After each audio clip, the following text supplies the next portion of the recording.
नमस्कार. आज आपण गुरुपौर्णिमेविषयी जाणून घेऊया. वारीमध्ये आपण बघितलं की संतांच्या मार्गदर्शनामध्ये संतांच्या बरोबर चालत जाऊन विठ्ठलमय होणं म्हणजेच सगुण भक्तीकडून निर्गुण भक्तीकडे आपल्याला संत कशा प्रकारे घेऊन जातात. विठ्ठलमय होण्यासाठी, पांडुरंगी होण्यासाठी संत आपल्याला मार्गदर्शन करतात. याच संतांना आपण सद्गुरू मानलं पाहिजे. यांच्या पायाशी एकदा आपण सगळ्या चिंता आपण वाहिल्या की मग आपण शुद्ध कर्म करण्यासाठी सज्ज होतो. गुरुपौर्णिमा आपण साजरी करतो. कशा प्रकारे साजरी करतो?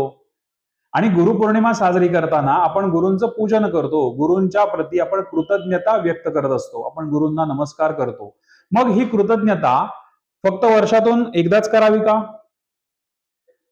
गुरूंविषयीची कृतज्ञता प्रत्येक दिवशी नव्हे तर प्रत्येक क्षणोक्षणी आपल्या मनामध्ये आपल्या सद्गुरूंविषयी ही कृतज्ञता असली पाहिजे.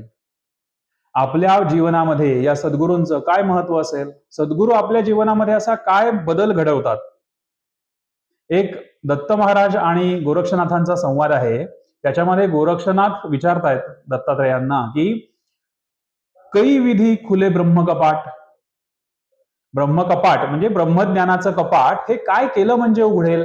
कोण आम्हाला उघडून देईल? हे ब्रह्मज्ञान आम्हाला कोण देईल? तर चुटकीसरशी आपल्याला दत्त महाराज उत्तर देत आहेत की गुरुमुख खुले ब्रह्मकपाट. म्हणजे ब्रह्मज्ञानापर्यंत किंवा ही जे काही आपल्याला ज्ञान हवं आहे, जीवनाचं ज्ञान हवं आहे, हे आपल्याला फक्त आणि फक्त गुरूंच्याच मुखातून मिळू शकतं. सद्गुरु कृपेशिवाय आपल्याला कोणत्याही प्रकारचं ज्ञान किंवा ब्रह्मज्ञान हे आपल्याला प्राप्त होऊ शकत नाही. म्हणून आपण आपल्या सद्गुरूंना, गुरूंना शरण जायला हवं. आपल्या सगळ्या प्रकारच्या चिंता, जसं वारकरी त्यांच्या सगळ्या चिंता विठ्ठलावरती सोडून संतांच्या जीवावर सोडून चालत असतात, त्याप्रमाणे आपणही आपल्या सगळ्या चिंता या सद्गुरूंच्या पायाशी वाहिल्या पाहिजेत. तरच आपल्याला हा सगळ्या जीवनाचा बोध होईल. आता गुरुपौर्णिमा साजरी करताना पौर्णिमाच का आपण निवडली? चतुर्थी का नाही? चतुर्दशी का नाही? एकादशी का नाही? पौर्णिमेचं असं काय महत्व आहे की ज्या दिवशी आपण गुरूंविषयी कृतज्ञता व्यक्त करतो आहोत, तर याचा थोडासा अर्थ आपण असा घेतला पाहिजे की पौर्णिमा म्हणजे पूर्ण चंद्र आहे. पूर्णत्वाची भावना या पौर्णिमेमध्ये आहे. आपण म्हणतो पूर्णमदः पूर्णमिदं पूर्णात् पूर्णमुदच्यते पूर्णस्य पूर्णमादाय पूर्णमेवावशिष्यते. पूर्णातून पूर्ण वजा केला किंवा अधिक केला तरी पूर्णच उरतोय, शेष बाकी पूर्णच उरतोय. जे काही घडेल ते सगळं पूर्णच घडतंय. त्याच्याविषयी आपण नंतर एकदा बोलू, पूर्णात पूर्ण मुदच्यते याविषयी. पण ही भावना की जसं पौर्णिमा ही पूर्णत्वाची भावना आहे आणि असं पूर्णत्व सद्गुरू आपल्या जीवनामध्ये आपल्याला मिळवून देण्यासाठी मार्गदर्शन करतात. आपला हात धरून आपलं जीवन पूर्णत्वाकडे नेतात. म्हणून आपण पौर्णिमेच्या दिवशी या सद्गुरूंची पूजा करत असतो. आता हे सगळं करत असताना भगवंतापर्यंत नेण्यासाठी सद्गुरू आपल्याला जे जे काही आवश्यक आहे ते सगळं भरभरून देतात.